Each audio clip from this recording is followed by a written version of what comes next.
Good afternoon, everyone, and thank you so much for joining us on this beautiful fall day.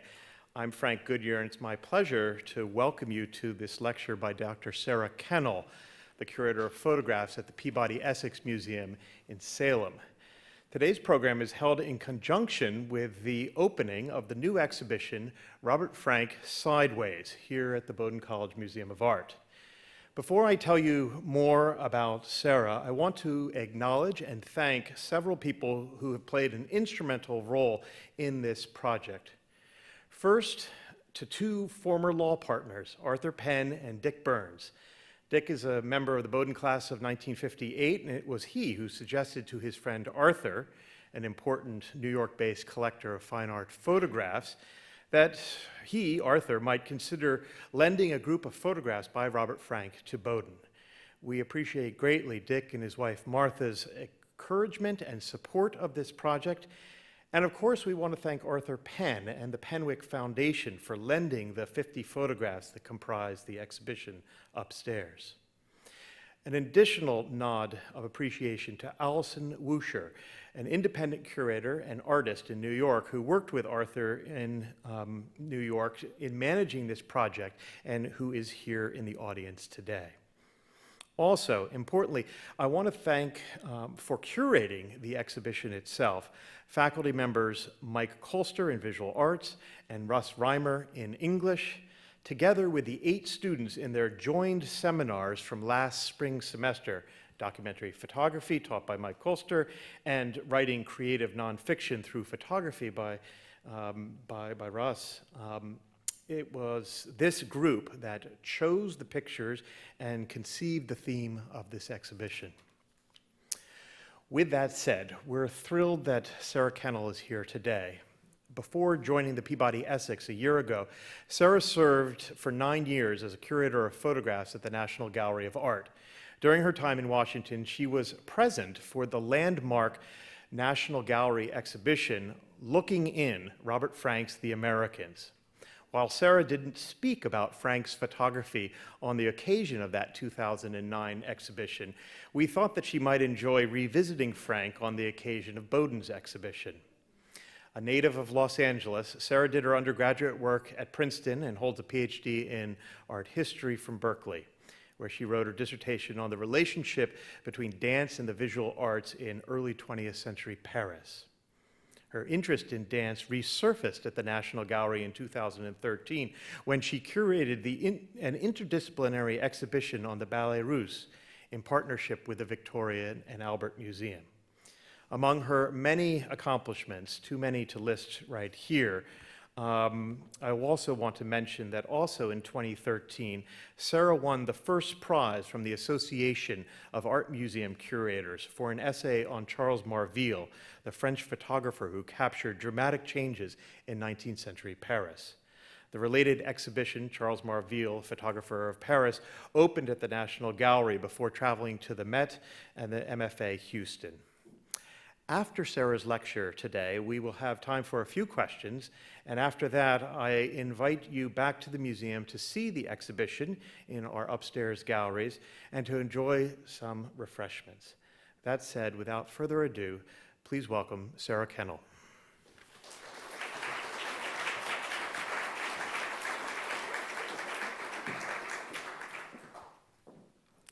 Good afternoon. I'd like to start my lecture today with a congratulations, an acknowledgement, an apology, and a confession. The congratulations is to the students and professors who put together the exhibition, as well as the museum and the curators. I had a brief chance to see it. I encourage you all to see it if you haven't. It was really wonderful and refreshing. The acknowledgement is to Anne and Frank for inviting me to speak today. It's so wonderful to come here. It's my first time at Bowdoin. And it's a really extraordinary museum, and I look forward to visiting the campus. I'd also like to thank Caroline Baljean for her expeditious organization of my trip. The apology is that I'm coming on the tail end of a respiratory infection, and I'm channeling my best Hillary, but if I have a coughing fit, just give me a moment, please. And the confession is that I have not yet mastered the art of figuring out a perfect title for a lecture months in advance of actually writing it. So when I gave Frank a title, Robert Frank, Nobody's Home, a couple months ago, I had two thoughts in mind. One was that I wanted to channel a little bit of the spirit of Frank himself, who, particularly in his work from the 1970s, loved putting together some charged phrases with images. So, for example, look out for hope. Is this a directive or is it a description? We don't quite know. So I thought Nobody's Home had that same sense. But the other set of pressures that was shaping my title at the time over this past summer was a series of events that I think rocked our nation. Police shootings of unarmed black men, shootings of police, virulent debates over immigration, dark and dystopian convention speeches. And I think they really raised questions for many of us about what is the nation, what is the character of America, what binds us together, what tears us apart. And I thought that that was an interesting way to start re-looking again at Robert Frank's work. And I'm speaking not only about, of course, The Americans, the book published in 1958 in Paris and 59 in the United States, his best-known work and often considered the most important photographic project of the 20th century, but also more broadly about the thousands of pictures he made as part of this project or leading up to it or following it, a number of which are in the exhibition. I was actually quite pleased to see the list for the exhibition not only focused on the period of the Americans, but actually some of the work done earlier and some of it done later. And I also really appreciated how the exhibition offers us a bit of a sense about how Frank developed as a photographer, even though it was not organized chronologically. We got a little bit of a sense of his work, for example, done in Peru and Wales and London. But what I want to do today is essentially flesh out and provide some context for the works in the show to better understand how Frank arrived at the Americans, and then consider some work from this period as his bid really for the representation of social form in post-war America. I think I wanted to get to this picture, yes. So Robert Frank was born in Zurich, I think 1924. And that is actually his father sitting there in the bucket and completely upending any stereotype you might have of the sort of uptight bourgeois Swiss. And that's Frank there on the right. He said he loved being sort of a Boy Scout and being outdoors and exploring. But in fact, it was really the culture of sort of the bourgeois neutral Switzerland that shaped Frank's desire to leave in a way. Nevertheless, from the period 1940 to 46, Frank really started founding the basis for his photographic language. And it should be important to note here that Frank's father was actually a quite accomplished photographer. Frank said in an interview once, his pictures are much better than mine, sort of technically perfect, and he liked to take the vacation shots with a stereoscopic camera and sit and look through them. Frank's own first experiences working professionally was with a professional photographer in Zurich, where he did, among other things, painting clouds into photographs. We see even in some of his early work the influence of some very important Swiss photographers in this period, among them Gotthard Schuh, whose picture of the stock market Paris here, you really see a sense of the kind of the interest in crowds and sort of how public constitutes itself, or with Jakob Tugener's Birdie is Late, both a fascination with kind of the rapid shot, the moving form, also the sense of a documentary project. This is part of a whole series that Tugener did on factories. These influences, I think, are important for Frank. What's also interesting, looking at some of his very earliest work, these are some of his contact sheets, is even from this very early work, which is undated, we see two things that I think will be notable. We'll see throughout his work. One, of course, is an interest in flags. as kind of a symbol of nation, and another is an interest in crowds and sort of the relationship between the individual and the crowd as how the public constitutes itself. Now, you might notice the little M on the top there, and that's the third thing that's quite interesting, is that, in this period, Frank organized his contact prints by subject matter. And so M for mention or for people was his way of kind of organizing these subjects, but it's also revealing in the way that Frank will, as he develops his photography, seize on a subject or a theme, but then kind of continue to work through it in more and more sophisticated and unexpected ways. So a little backwards in my slides. The first, by 1946, the borders of Europe had opened up greatly in the post-war period, and Frank was no longer content to stay in Switzerland. And that year, he traveled and photographed in Milan and Paris and Strasbourg, among other cities. And he also made his first book called 40 Photos, and this is the cover of 40 Photos.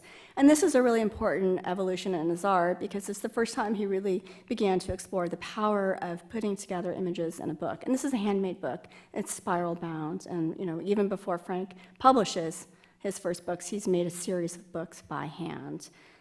This cover is it's a montage of a human eye seen through an open camera lens. So it establishes the theme of looking and the marriage of body and technology. And it obviously draws upon a history of sort of new objectivity photography in Europe, photographers interested in technology, in montage, and also, though, in the power of the eye, both mechanical and human, for seeing the world anew. In the book itself, though, we really begin to see some characteristics that are quite unusual. Frank here in one scene is contrasting two similar subject matters that appear very differently. Again, the flag and the form, and asking us to consider the relations between them. Or here, two subjects that seem quite different, radio tubes and a marching band, but that are conceptually linked. Of course, they're about the production of sound. He was not the only photographer, of course, fascinated with the way that photo books could generate meaning by the juxtaposition and relationship between images. And here again, the influence of Tugner is quite strong. This is a spread from his book called Fabric, or the title in translation is Factory, a Pictorial Epic of Technology. And it was both a paean to modern technology, but also a kind of lament about the loss of a more natural relationship between the human and the technological world, and really the diminished place of humanity in the new order. Frank was captivated by the power of Tugner's imagery in this book. It was direct, it was bold, it was graphic, but also by the juxtapositions that were so startling and yet that asked the viewer to do the work of constructing meaning. Frank later said he admired in particular the way that Tugner photographed, quote, like a stranger in the sense of Camus, or seeing his country, quote, like a visitor. And clearly this quality of impassioned objectivity would become more and more important to Frank's own work. So that move from insider to outsider, from home to visitor, occurred in 1947 when Frank came to New York City. And on arrival, like so many European immigrants, Frank was stunned by and captivated by the noise and the buildings and the general sort of chaos and openness of New York City. And he wrote to his parents, "America really is a free country. There's only one thing you should not do, criticize anything." So it's kind of typical of Frank, humor and ambiguity and a little skewering bit of criticism within that. As soon as Frank got to New York, he really sought out other photographers and finagled an introduction to Alexei Brodovich, who was a Russian-born photographer and art director for Harper's Bazaar.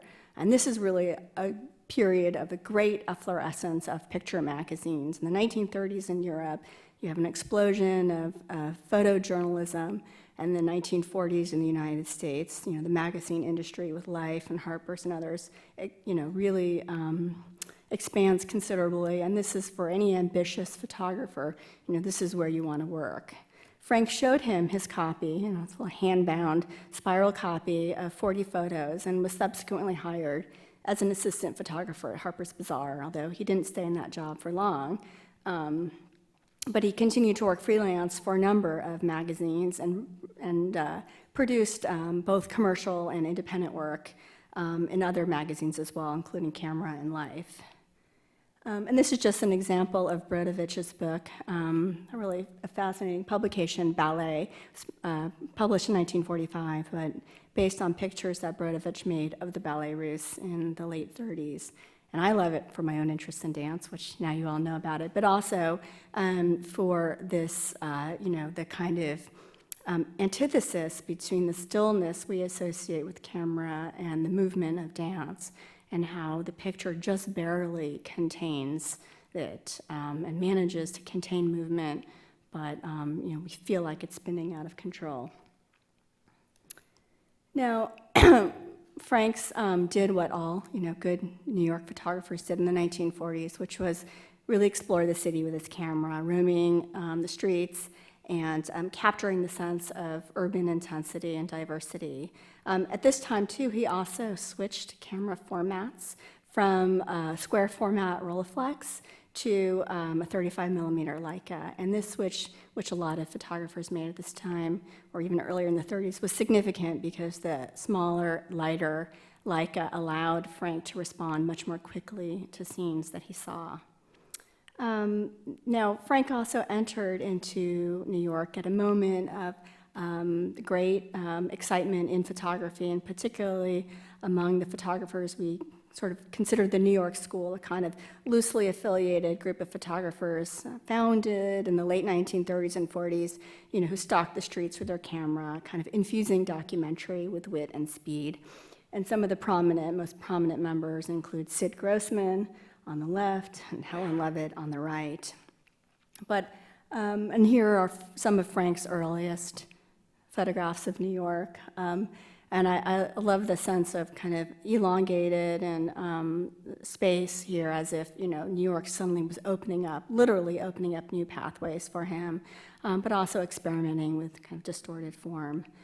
One of the most important relationships that he developed at this time, and here's another one. This is such a welcome to New York, explore New York with your camera kind of shot. Let's see if I can get, the dirty street, the building, and the car, all in one, the skyscraper, everything all in one shot, which he did. One of the most important friends that Frank made at this time was Louis Faure. He actually shared a darkroom with him, and Faure was, kind of a prominent member of this New York School of photography.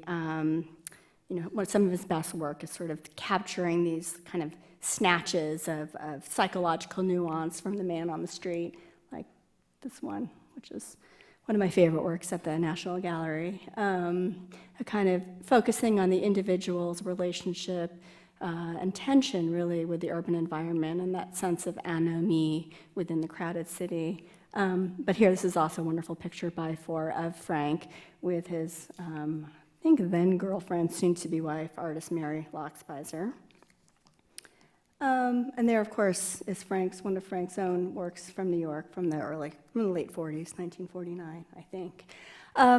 Among the other relationships that Frank sought out at this time that was very important was Edward Steichen. He was kind of like the father figure for so many photographers in New York at the time. He was, of course, at that time, director of photography at MoMA, and he was just a few years away from organizing massive exhibition, The Family of Man, which I think is still the single most visited exhibition in the history of the world, or photography exhibition, I should say. And one of the things that Steichen did was encourage Frank to enter a competition in Life magazine called, it's a contest, Life's Contest for Young Photographers. And Frank devised a story or a theme called People You Don't See. And it presented these kind of the daily activities of 6 people he followed who lived on Frank's block in Lower Manhattan. And he's really trying to also follow the life formula here. You can see he's got captions, sort of these descriptive Life magazine type captions for the photographs.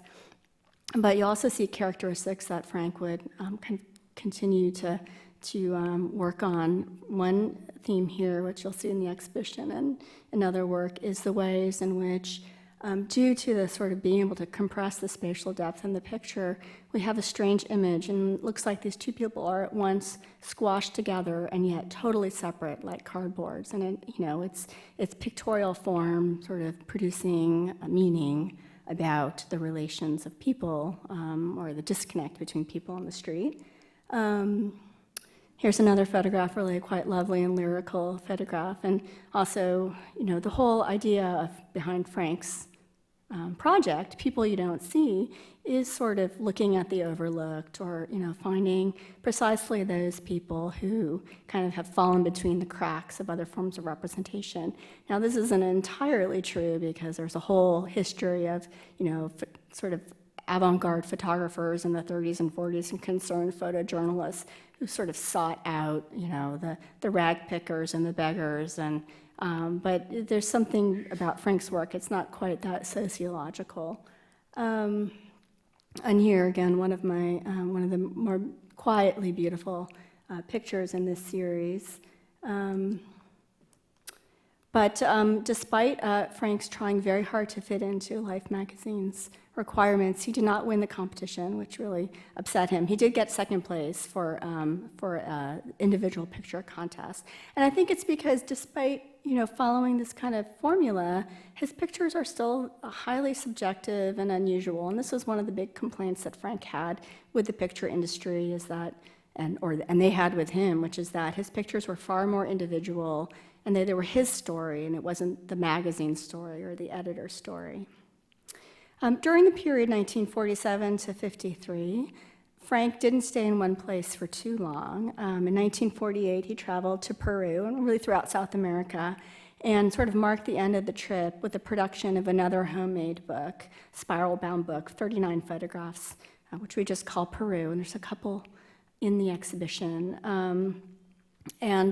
What I think is quite interesting about this book, if you look at the 39 photographs, is how Frank has seized on one thing, which is hats, as a way to kind of create continuity, but also solicit differences in the pictures. And so here we have sort of the bourgeois gentleman versus the workers. And then in 1949, after meeting Mary Lochspizer, an artist, a young artist who would later marry, Frank traveled back to Europe, and he spent a significant amount of time in Paris. And here I think he was inspired not only by the city, but also by some of those photographers he most closely associated with Paris, especially André Kertész, a Hungarian-born photographer who moved to Paris in the 1920s and photographed there through 1936 before emigrating again to New York. And Frank would have known Kertész's work primarily through two photo books, Paris Vu by André Kertész, 1929, and then Day of Paris, a 1934 book that was actually laid out by Brodovich. And so in going to Paris, he's got these kind of artistic mentors in mind. I love this comparison here on the left, Kertész's Flower Cellar, May 1st, 1929, with Frank's Paris New Year. But I think the differences are also instructive as well.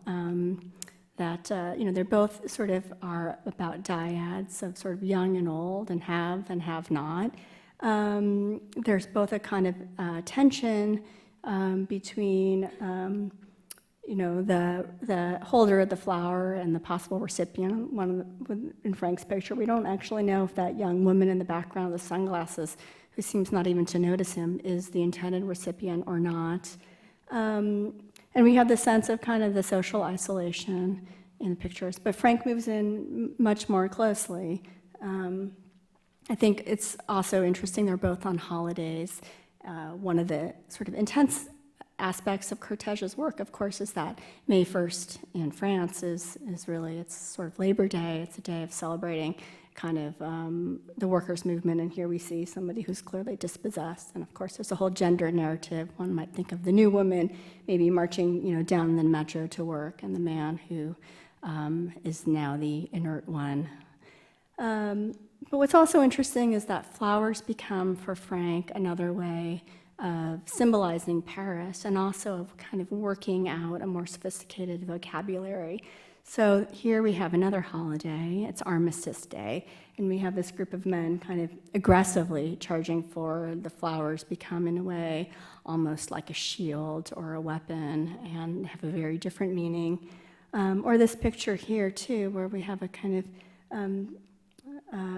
wonderful parallel between the man who holds a rumpled package in the background, and then this huge bouquet of flowers that sort of threatens to overwhelm this woman, and the contrast between the bloom of the flowers and her relative fragility.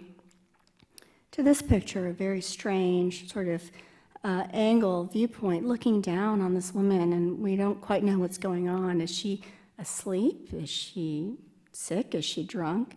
And we notice, too, the bunch of wildflowers that have been picked next to her. Has she picked them? Has somebody else given them? Has she been abandoned? And then finally, in this picture here, where the flower really takes prominence as language, as fleur, we see a little bit, of course, the flowers in the background, but then we begin to notice this kind of fin de siècle poster here of a dancer and this, or performer and the figure in the background. And so what we kind of see here is something we'll see throughout Frank, which is sort of taking a subject, but then kind of worrying it like a dog with a bone and sort of thinking it through and thinking it over and finding different ways until the meaning, original meaning, is destabilized, but it's generated all of these different meanings that are more powerful because of their relation to each other. If Paris was cortege, then I think London was Bill Brandt, another really important mentor on Frank, and particularly, again, Frank said that he finally met Bill Brandt once, and he said, I don't remember anything I said to him or if he said anything to me, but I was so glad to be there. But he had already met Bill Brandt, of course, through pictures, and particularly through several photo books, The English at Home in 1936, Night in London in 1938, and Camera in London in 1948. And I think what's fascinating about Brandt's work for Frank are a couple things. One is the kind of dark and moody pictures that Brandt often does. This is sort of surrealism meets street photography. It's actually completely staged. I think that's Brandt's sister or sister-in-law. But here, this kind of gray, cool, grainy view, it's November in the suburbs, and to find beauty in something so drab is something that Frank would really, really pick up on. But the other thing that I think was really striking for Frank about Brandt was his ambition, particularly in works like The English at Home and Night in London, to define the character of a nation through photography. And here's something from Night in London. Brandt's books often hinge on kind of overt contrasts here. So, we have the dark, silhouetted romantic couple versus this kind of single elderly woman who's blasted in light, or even more overtly, the East End playground on the left and the Kensington birthday party on the right. Frank would not take this direction, this kind of, obvious sort of comparison, but he would absorb the ways and that disparities and contrast between pictures could create a kind of deeper and resonant story without recourse to words. And I think that Brandt's interest in social class really also shaped the way that Frank saw London. And if flowers was Paris, then these kind of top hats was London.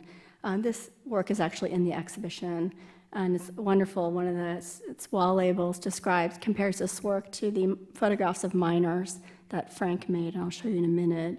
And there's quite an obvious distinction of sort of class and access, but the wall label suggests, the way that these figures are kind of scurrying down the street, that they're entering their own kind of mine, and I think that's true. I think the other thing that one of my most favorite pictures from London that is really striking here is also the sense of distance, both in this picture and here, that Frank is not particularly close, as if he's kind of putting into pictorial form that famous British reserve. But also note here, too, the way that this open window here, the back door of the car, really becomes a defining element. It's a frame within the frame, and it's a motif that Frank will return to over and over again. This is from 1955 or 56, it's much later, but this is in the exhibition, and clearly it's a way to kind of create a parallel between the act of photography, making it and seeing it, but also a way of defining and separating people and defining space. In 1953, again, at the encouragement of Steichen, Frank goes to Wales.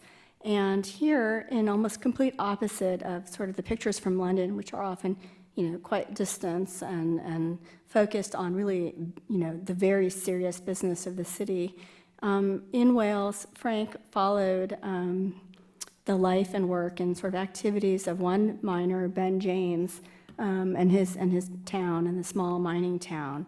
With some really quite extraordinary results. It's quite intimate close-up pictures. They're also many of them are very darkly printed, as if kind of the photographs themselves have absorbed the soot and the dirt of the coal. This was something that he had also submitted to Life magazine, and it was rejected, and this rejection hurt Frank very, very much. Although Steichen did include 8 of these works, along with another, I think 16, at a very important exhibition in MoMA on European photography, this also kind of signified a breaking point for Frank, who just felt that his work would never really cohere with magazine standards, nor did he want it to. The general consensus was that Frank's photographs were too expressive of his vision and not of their ideas. At this point, he wrote to his parents that this is the last time I go back to New York and try to reach the top through my personal work. But instead of abandoning his personal work, he applied for a Guggenheim grant that would allow him to focus on nothing but that. And he was greatly aided in this by Walker Evans. And there is a shot by Evans of Frank at the wheel of his car. Great picture. And Evans, of course, was an incredibly important figure in photography, not only his work for the FSA, but also the publication in 1938 of the book American Photographs, which would sort of serve as a Bible for Frank for his most important body of work, The Americans. And Evans' pictures really was a description, an exploration of how people lived and worked and loved, and the things they made and they used and they discarded and they coveted. It was also meant to be looked at in a very particular way, and the book opens with a stern warning from Lincoln Kirstein. The reproductions represented in this book are intended to be looked at in their given sequence. So, don't just flip around.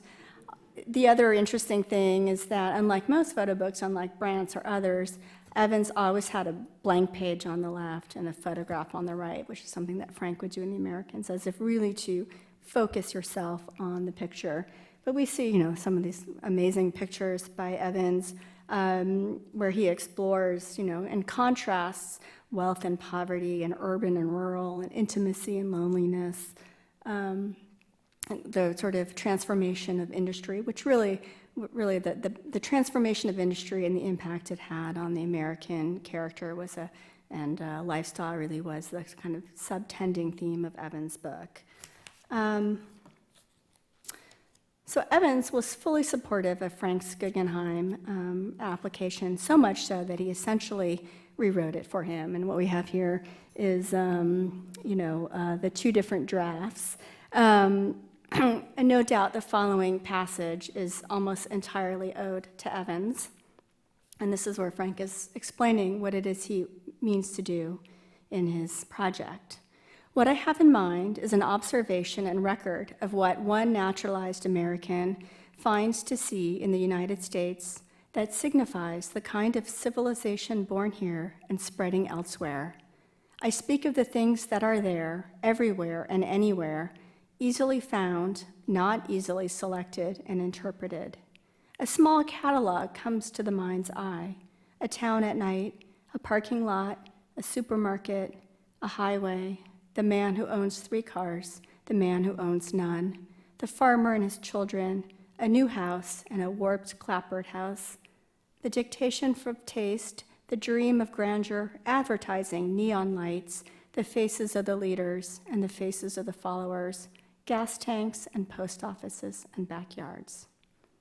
So, with that, Frank definitely got the grant and made from it a book of 83 pictures that changed, of course, the course of 20th century photography. And in it, Frank presented a vision of America that was at once shocking, calling out its racism. We'll go back to these, so I'm going to go fast. The social and personal alienation, the rise of consumerism that numbed people to each other, and yet also presented moments of quiet beauty that lurked in unexpected places. As many have noted, in shooting America, Frank favored those places where the public constituted itself. There's quiet beauty, sorry. Public transport, sidewalks, political rallies, drive-ins, churches, parks. And as an immigrant and artist, he was also in many ways, as he himself repeated many times, an outsider always looking in, as he later put it. And I think that this position may have also meant it was difficult to gain access to the interior lives and spaces of his subjects. But more broadly, I think it accounts for the stark acuity of his vision, and as well as his penchant for seeking out other outsiders, those not normally the subject of art, waitresses and factory workers and elevator girls. And just as he had in Paris with the flowers and London with the top hats, Frank focused on symbols that he saw representing America: flags and crosses and jukeboxes and televisions, and of course, so many cars, multiplying and building up a kind of vocabulary of nuance and meaning that transformed these static symbols into elastic concepts. And as we will explore, Frank's most salient strategy in the Americans lay in the complex ways in which he sequenced the work, with each picture building up or modifying the previous one, so the end result is a book full of powerful images, equally able to sustain, as he put it, both sadness and hope. It is not a document or a narrative in any traditional sense of the word, but more like an epic poem, as Kerouac would intimate, or a jazz piece, or a kind of a form of lament in a way. Frank wrote, "I have frequently been accused of deliberately twisting subject matter to my point of view. Above all, I know that life for a photographer cannot be a matter of indifference. Opinion often consists of a kind of criticism, but criticism can come out of love. It is important to see what is invisible to others, perhaps the look of hope or the look of sadness. Also, it is always the instantaneous reaction to oneself that produces a photograph."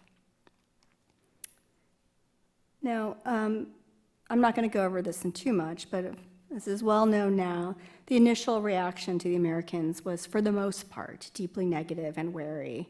It was not just Frank's kind of seeming disregard for pictorial construction, the kind of careening, grainy images violating many of the cardinal rules of photography, but it was also what his images revealed about America. One critic complained that he focused exclusively on the tawdry, the lonely, and the sad images, which are part, but not all, of American life. Another called it a sad poem for sick people. And Kerouac, who wrote the introduction to the book, perhaps got it best, writing that Frank sucked a sad poem right out of America right onto film, and took rank among the great tragic poets of the world. And it's no doubt that the book eviscerated the image of American post-war prosperity and harmony, and it was to many it was an unrecognizable and deeply cynical vision of the country.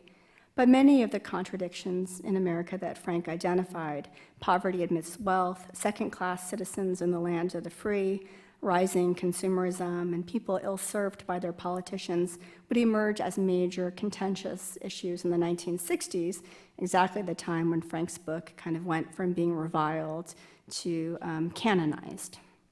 So for the remainder of my talk, I just want to examine a couple sequences from the Americans, peppering in a few of the images from the exhibition as a way just to kind of drill down deeply into how Frank pictured emerging social form in post-war America, and perhaps suggest a few resonances or dissonances with our own contemporary nation. Just a little bit about the trip. It was not a road trip done all at once. Frank took 3 different trips. The gold line is the trip he took in the summer of 1955. The blue line is October 1955, which is really the longest one, so you can see. And then the red line is the first one in July of 55, so this is his first trip. So, the last one was really the longest, and then the dotted line is we're not quite sure when. He spent more than a year printing and sequencing the book when he got back. Here are just examples of contact sheets. He would sort of mark them and then print them. And then this is a mock-up made by the National Gallery for the 2009 show that represents the way that Frank would narrow and whittle down some 27,000 frames that he took into 83 images. So he would sort of pin these up and begin to see relations and change them around and reduce. So it was a really pretty stringent act of editing, and anybody who has to edit their own work, you know how hard this is. It's also important to say that the 83 pictures are not weighted geographically. It's not 50 pictures, 50 states. There's a number of pictures, for example, in a place like Butte, Montana, there's 4, 10 of the Carolina coast, and 9 of Detroit. But what Frank did get was, if not geographical diversity, the broader swath of culture and people, wealthy and poor, modes of transport, the different objects of consumer culture across the nation. Now, Frank has been notoriously sort of unwilling to talk about the Americans much. But in a 1967 talk at the George Eastman House, he did provide some insight into how he structured the book. And he explained that it was divided into 4 sections, each of which opens with an image of the American flag. The first photograph puts us firmly where we are in America, and the caption tells us, here's the 4 sections, 1, 2, 3, and 4, so we can see that flag 4 different ways. We are told that this is a parade, but it's a strange view of a celebration.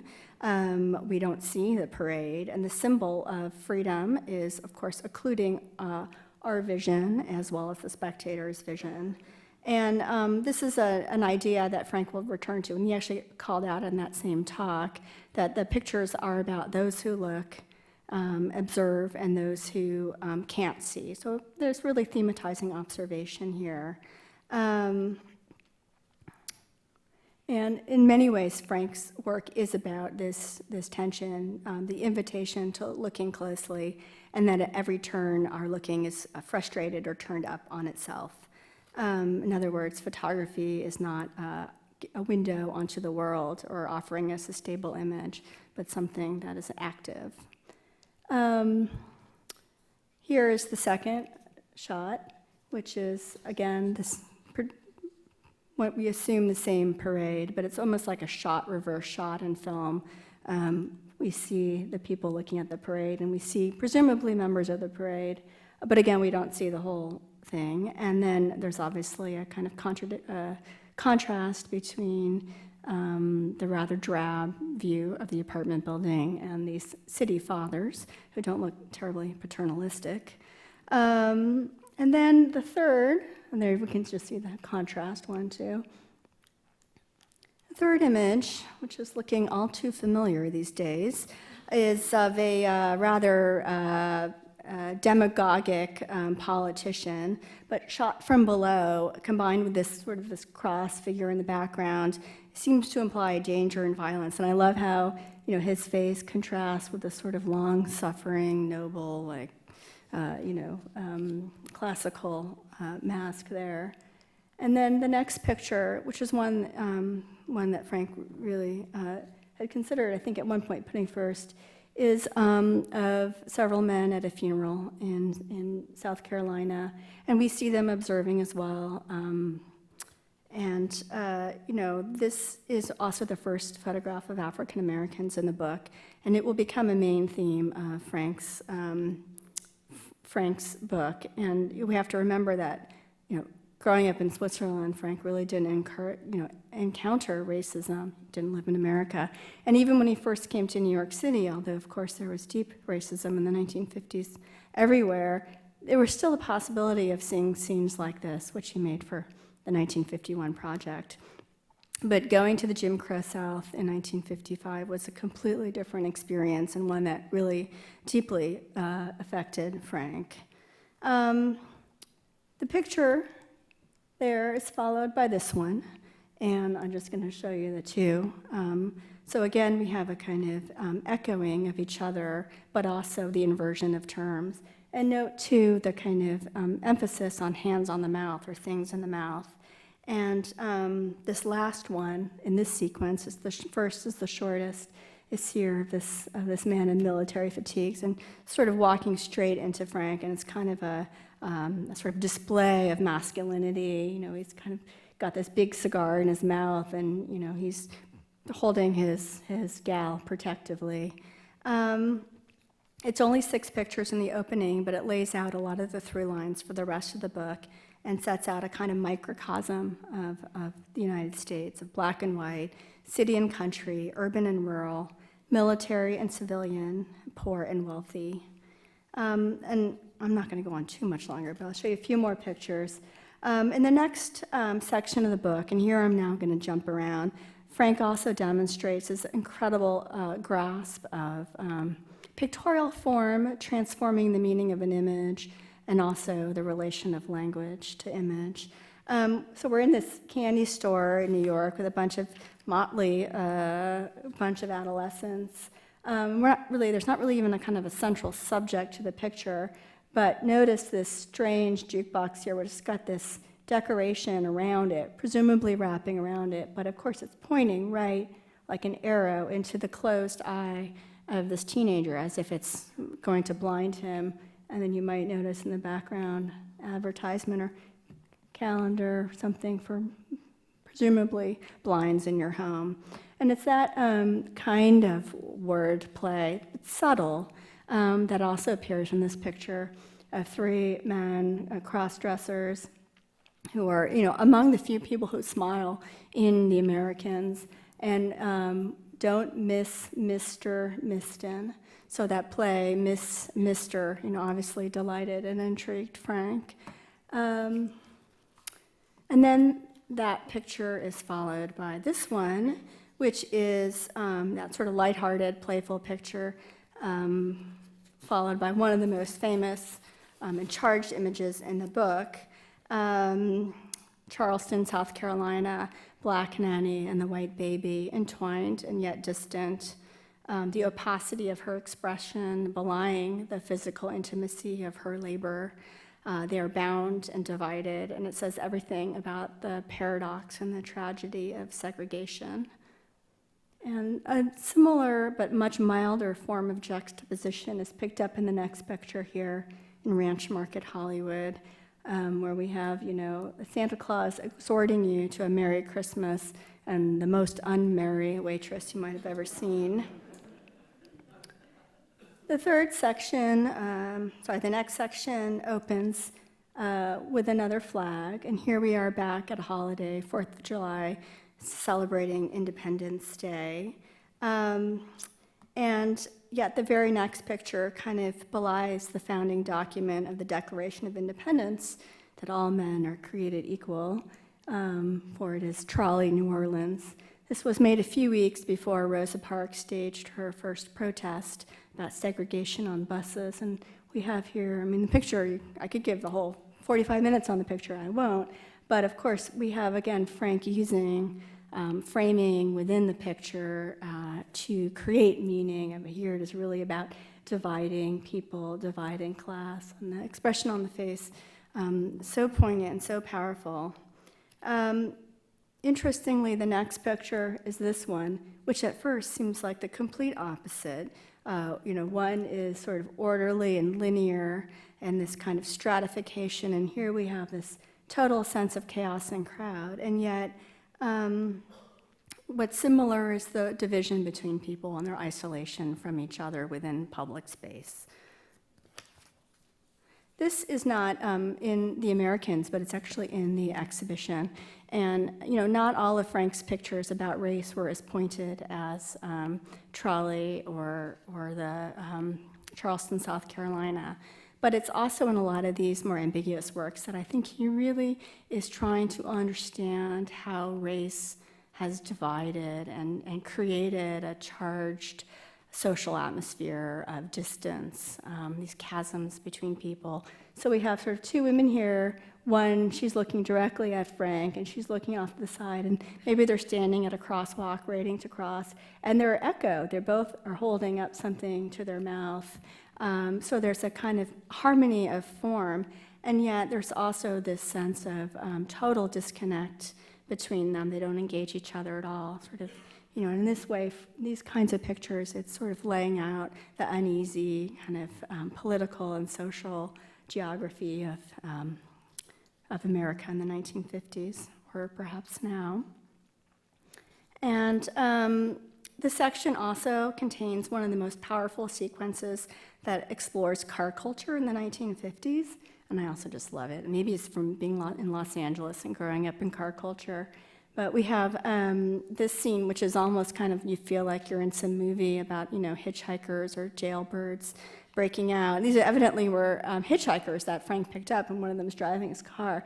But we're so ominously close, and we have such an unreadable expression, followed by this picture of senior citizens in St. Petersburg, Florida, who are not only not even talking to each other, but they're waiting for the bus as this car sort of tauntingly, goes by. And it's about mobility and immobility.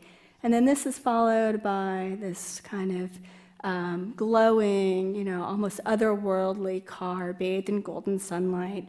This is the dream in Long Beach, California. It's probably a convertible, who knows?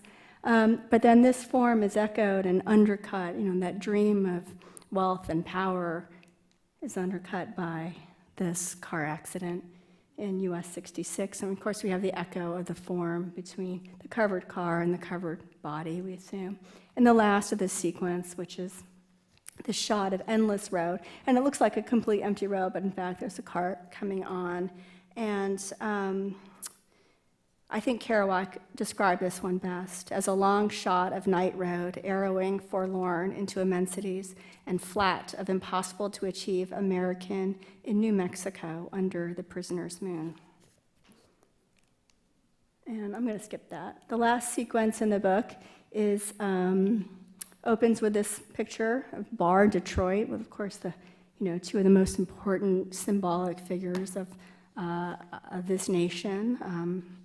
Seemingly ignored. And it's also the longest section in the book. It's got almost more than 40 pictures on it, so more than half the book. And in this, Frank really covers a wide variety of topics that he has already touched on before, but in ever more intense and ambiguous images. He amplifies themes of, both like different spaces, but also brings in here an interest in sort of landscape and religiosity. I mean, it says save, gas, but they also begin to look like some of the religious images. Here are this intensely glowing jukebox, which becomes kind of an otherworldly alien thing. To this quiet image of a cafe, but it's about faith as well. That's the preacher Oral Roberts on the TV, and the idea of that, of God being televised is something that I think struck Frank as deeply American. To a really beautiful section on faith, mirroring these images. To contrasts between workers in Detroit and the kind of heat and steam and noise of the factory, to the same kind of heat and hot air of the political convention hall, to, again, death in its many ways, and something that Americans don't like to think about, because we all want to live forever. But Frank really looked it in the eye here, and even photographing the face of the deceased, followed by this picture of a Chinese cemetery in San Francisco, to some of the icons of American culture, the cowboy, although what is he doing in New York City, to the movie star who is really not the object of the picture, the subject of the picture, but these avid fans. She is all out of focus. And then I want to end on this picture. This is one of the tougher pictures in the book. It's not the end of the book, but it's the end of my talk, I promise. We are standing on the top of a hill behind a couple, and they are enjoying the view from what is, I think, Dolores Park. But sensing an intrusion, they turn, their expressions a combination of surprise, wariness, and a touch of defensive anger. It's actually Frank's favorite image in the book, and he said himself that the photo demonstrates the ease with which the camera can invade the privacy of others, portraying, quote, how it feels to be a photographer and suddenly be confronted with the look of, "You bastard, what are you doing?" And here I get to tell my favorite Gary Winogrand anecdote. Winogrand was notorious for shooting anybody and anything and didn't care whether people wanted their picture made or not. And one day he was in the backyard of a friend, and he saw somebody in the next backyard over and started climbing up the gate and taking pictures. And the man said, "Why are you taking my picture?" And Winogrand said, "It's not your picture, it's my picture." Anyway, but back to here. That question of whose picture is it, and ownership and possession and self-representation are actually embedded within this as well. And Frank said that even as he took this picture, he knew he was crossing a line. He described how he was sort of pretending to take a view of the same view they were enjoying, but just sort of move the camera down. And the contact sheet later on shows that as soon as he made this, Frank took one more blurred shot, and that was it, realizing the aggressive potential of his act. As Maurice Berger has explored, the photograph reveals more than just the predatory nature of so much photography. It also reveals the facts and the burdens of racism that shaped interactions between Black and white America in the 1950s, and to some extent still today. As Berger put it, Frank stood for something more than the intrusive photographer. He was, quote, a surrogate for the intimidating whiteness that shadowed the lives of Black Americans, no matter how liberal their environment. And as Berger goes on to note, the photograph also implicates the viewer in this dynamic, making us aware of our own participation as viewer, voyeur, and threat. And I think the photograph does something else too. Like many of the others in the book, it quietly undermines a cherished myth. This myth in particular held that only the South was racist and segregated, and that the problems were elsewhere, not in a liberal city like San Francisco. And less than a decade later, powerful photographs of protesters attacked by dogs at Birmingham would jolt the nation's consciousness about race and civil rights. But I think it is pictures like this one that demand that we also look inward at ourselves and our own participation in accepting things as they are, and in failing to fight for the principles embedded in the founding doctrines of our nation. And I think for me, at least, today, that is the enduring legacy of Frank's work, that it is not a portrait of a place and time, but a powerfully resonant and tragically relevant image of social form in all its complexity. Thank you. Yeah.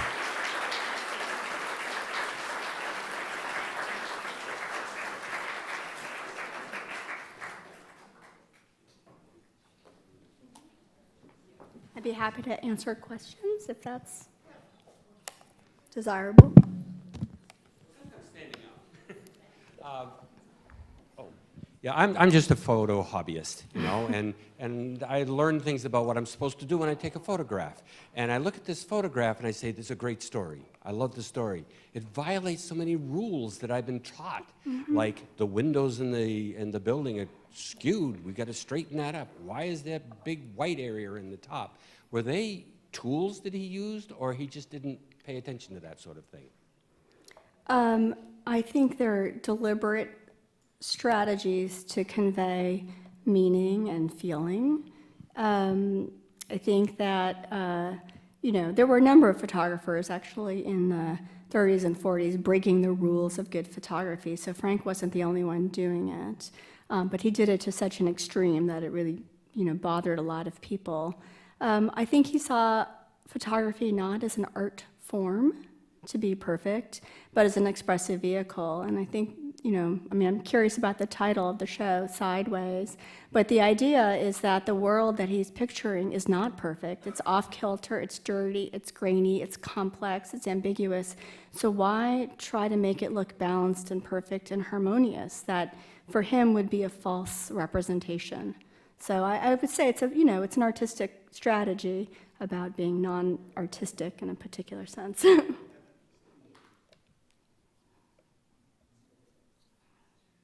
Any other questions? Yes. Is this on? The picture that was on the screen when we got here, who photographed that? It's by Jim Goldberg, and sorry, I have like 100 slides. It's going to take a minute to go back. I just put it up there because I thought it was better than the usual. There's so many interesting. That's why I'm great asking. Portraits, but the words on it, I want to bring it up so I can actually read it correctly. But sorry. All right, you get to see everything backwards. We're almost there. January 24th, 2013. I've known Robert Frank since 1979, and this is the first time that I photographed him. And I think it also conveys a little bit about the hagiography of Frank, and that he has avoided the public eye. He's been a huge important figure for many photographers and art historians, but he's probably pretty intimidating. And so, I think, and Goldberg also really likes to write on his photographs as well. So it's just kind of a nice homage, but also gets a little bit about his distance. And I think it's interesting that Frank seems to be dozing here. So it sort of implies that, I finally got to take a picture of him because he wouldn't have let me beforehand. So. Yeah? Yes. Thanks so much. One question I have is, could you talk a little bit about the fact that he stopped making still photographs for a long time and made films? And what can you help us at all in trying to understand what that transition was like, or why he might have made it, or what you thought of it? It was interesting. I saw, I think, the 1961 picture upstairs, and it's such an unconventional Frank picture. Everybody should go look at it. He did essentially stop making still photography in the late 1950s. The transition to get there was a series he made in 1958 called From the Bus, and it really was at the edge of what still photography could do. He was making photographs from a moving bus, and I think he realized that he was very interested in capturing motion. I think he was also frustrated with, the response to the Americans, which at that point in the late 50s was incredibly, for the most part, negative, but also a feeling like photography itself as an art form, as an expressive form, not an art form, as an expressive form, was limited for what he wanted to do. And I think, there was both the burden of the Americans and of being known for this thing, and also the desire to experiment with other forms. And that, film was a collaborative enterprise, and that it allowed him to bring in language and movement and music and all these other art forms that he's quite interested in. And when he goes back to photography in 1971, what's interesting is that often he takes some of those lessons from film and he combines multiple images together or writes on a lot of his work. So he's kind of, he's not going back to the Americans, he's creating assemblages. Beyond that, I think a lot of people have different ideas, but he really sort of moved away. And for a long time, the Americans really was a burden on him. He did not like to talk about it or think about it. And, like an artist who does something that's so pivotal at a fairly young age, there's so much pressure involved with that to, how do you evolve from that? How do you keep going? And I think moving away from still photography altogether allowed him a greater freedom, rather than having to kind of follow up. It's like, I don't know, if you write your first amazing novel at 25, what kind of pressure is there afterwards? I wouldn't know, but it's good to peak late.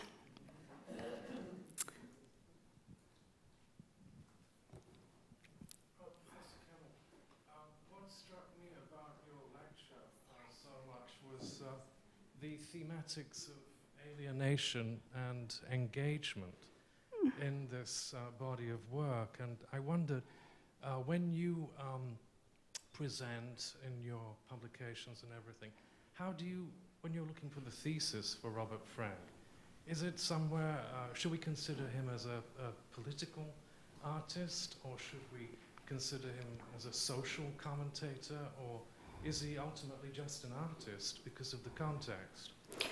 I think the work is deeply political, and to sort of deny that it's not political would be wrong. I don't think that makes him a political artist. I'm not sure I can explain that. I think he would be very uncomfortable to be categorized in that way. Maybe in some sense all statements and utterances are political or social. I do think, sort of dialing back, there is definitely a strand of existentialism that is formed not just in Frank, but in a lot of his contemporaries and post-war kind of existentialism from Europe that I think also directs his sense of isolation. There's so many different approaches you can take. There's always the biographical approach that people take, that he was an outsider and that's why he sort of were drawn to people who were isolated. But because the work seems to have such a bigger resonance, that it seems to make a statement about the nature of our social being in this country. So the work is political. I would call him a photographer or an artist. So, Thank you. Sure. Please join me in thanking Sarah Kennel.